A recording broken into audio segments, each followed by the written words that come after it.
like it or not, the future is electric when it comes to cars and how we get around. Move away from gas-powered vehicles, considered better for the environment, helping early adopters already feel better about making the leap. But for many, it's still an uneasy and costly road. So where are we in this transition?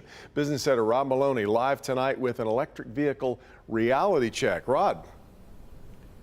Well, Devin, I'm in an electric vehicle, much like the one you drive, and the White House has some rather ambitious goals. By 2030, they want 50% of all vehicle sales to be electric. By 2032, they want 65%. Some call those goals lofty, others call them impossible. While many consider whether they want to buy one, I love my electric car. Few owners have buyer's remorse. While visiting family in Detroit, Lars Kaselka of Tempe, Arizona, drove his Hyundai Ioniq 5. It came with a bonus on par with the $7,500 EV tax write-off the government gave him. I came from a Jeep.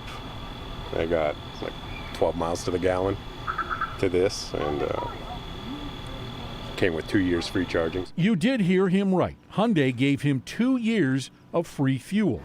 Jesse Gauthier of Brighton drives a Mach-E.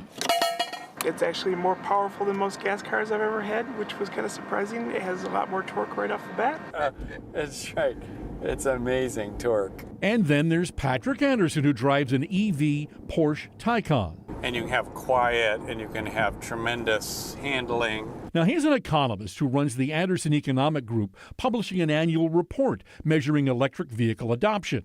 He's not giving our government very good marks. It's the worst kind of central planning because it's done by and large by people who are not in the same living experience as the majority of drivers. Meaning the decision makers are pushing city and rural commuters, warm and cold weather drivers into a one-size-fits-all solution that doesn't. Right now there's no snow on the road, but I can tell you there's going to be. It's going to be cold, and that will mean that this car will drop 20% of its range, just like that. Guidehouse Insights auto analyst Sam Abel-Samid points out, like it or not, automakers are now fully on board, saying, "We think that this is a better solution long-term for our customers and for our business, and so they're doing it, and they were doing it before the government mandated this." There is one EV issue everyone can agree on: charging stations. There simply are not enough. The amount of time you have to spend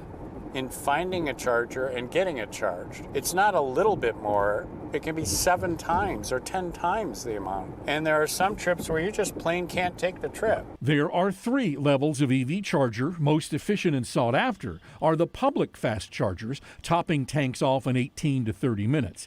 Anderson found at the end of 2022, Michigan had a mere 200, and many of them are broken or inoperable.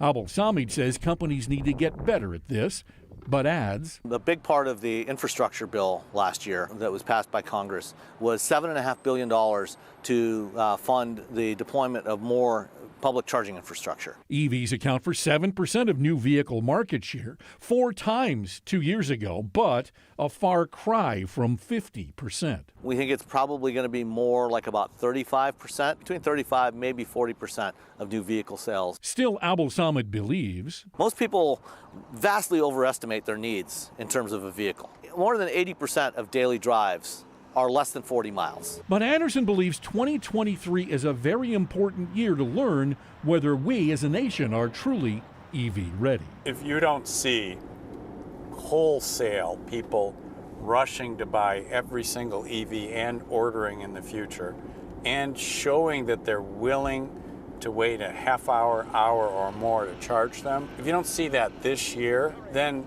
it's a clear signal that the populace is not ready for this.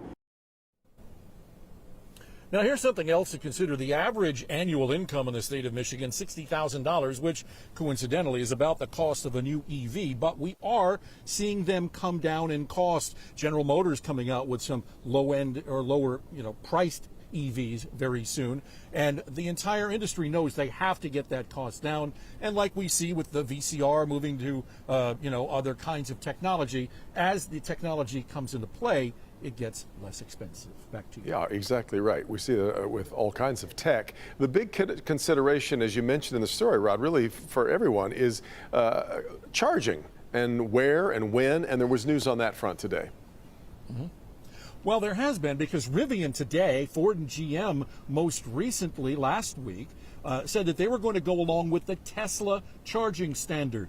That should help change things out here at the charging stations, make it easier, more uniform, and less expensive. Been a really big development. Yep. Rod, you look good in it. You better consider that. You got it. All right. All right. Appreciate it, Rod.